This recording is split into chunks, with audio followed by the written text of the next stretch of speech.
सत्यकाम है ना, सत्यकाम जी जो थे वो गुरुकुल में आए, तो गुरु के पास 4-5 छात्र बैठे थे, विद्यार्थी बैठे थे। छात्र कहना मुझे ठीक नहीं लगता, विद्यार्थी ही उचित है, लेकिन छात्र भी बहुत उत्तम शब्द है।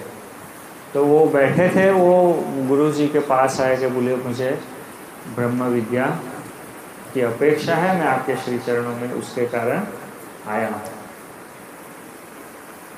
तो गुरु ने कहा कि सर वो 10-15 गाय दिख रही है? तो बोले हाँ दिख रही है।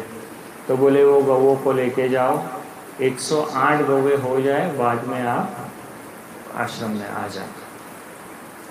अब आए थे क्यों? ब्रह्म ज्ञान लेने के लिए। और सत्यकाम जी को भेजा जंगल में।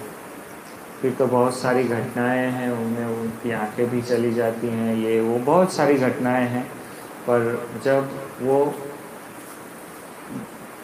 जो गुरु महाराज ने जो गौवे बताई थी, जो संख्या बताई, उतनी संख्या होने के बाद वो जब आश्रम में आते हैं तो गुरु महाराज उनके मस्तिष्क पर हाथ रखने मात्र से उन्हें ब्रह्म का ज्ञान होता है। यही घटना वो है कि गुणाज्ञान स्वामी महाराज के पास भगत जी महाराज आए और कहा कि मैं आपके पास ब्रह्म की इच्छा से आया हूँ, मुझे परब्रह्म की जिज्ञासा है, मुझे जानना है, मुझे उन्हें पाना है।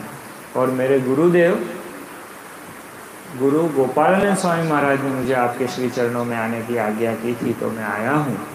तो मैं आपसे निवेदन करता हूँ कि आप मुझे ब्रह्म ज्ञान की प्राप्ति करवाए।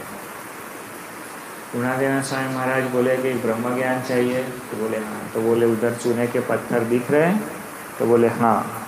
दिख रहे हैं? तो बोले हाँ। तो बोले चलो शुरू हो जाओ, चक्की चलाना शुरू करो। आए थे क्यों? तो कुछ संतों महात्माओं ने कहा रही वो ब्रह्म ज्ञान के लिए आया था, और आपने उन्हें चक्की चलवाने के लिए कहा। तो गुणानंद स्वामी महाराज ने कहा कि हम तो पत्थर उठवा कर भी ब्रह्म ज्ञान दे सके ऐसे हैं।